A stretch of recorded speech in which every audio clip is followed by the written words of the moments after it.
যে পশ্চিম পশ্চিমে পা দিয়ে ঘুমানো কি হারাম এটা? আচ্ছা, আর কিছু?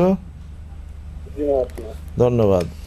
রাতে যদি ঘুমানোর সময় পশ্চিম দিকে পা দেয় কেউ? না, পশ্চিম দিকে পা দেওয়াটা হারাম নয়। আপনি একটা মশলা জেনে নেন, কোনো ব্যক্তি যদি শুয়ে শুয়ে নামাজ পড়ে, তাহলে এই নামাজের তরিকাটা কি হবে? ক্যাবলামুখী হতে হবে না? তো ক্যাবলামুখী, তার মুখটা ক্যাবলা দিয়ে করতে গেলে পাটা কোন দিকে দিবে?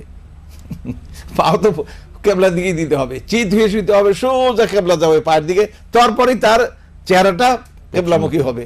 সুতরাং এটা হারাম হলে তো আগে হারাম করে তো নামাজ পড়তেছে, তাহলে কেমন হলো? একটা ফরজ আদায় করতে একটা হারাম করে এলো। সুতরাং এটা হারাম নয়, এটা আদব।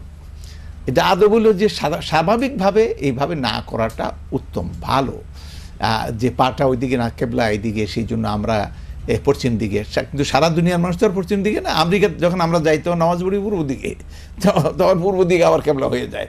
সুতরাং এক এক দেশে মক্কা শরীফে ঘুরতে থাকলে এক এক রোডে গিয়ে কেবলা একদিকে হয়ে যায়। অতএব কেবলার দিকে পা না দেয়াটা এটা আদবের ব্যাপার, এটা ফরজ ওয়াজিব কিছু না। আর প্রয়োজন যখন হয়তো পুরাই পা দিয়ে আপনি করবেন। জি, আল্লাহু আ'লাম।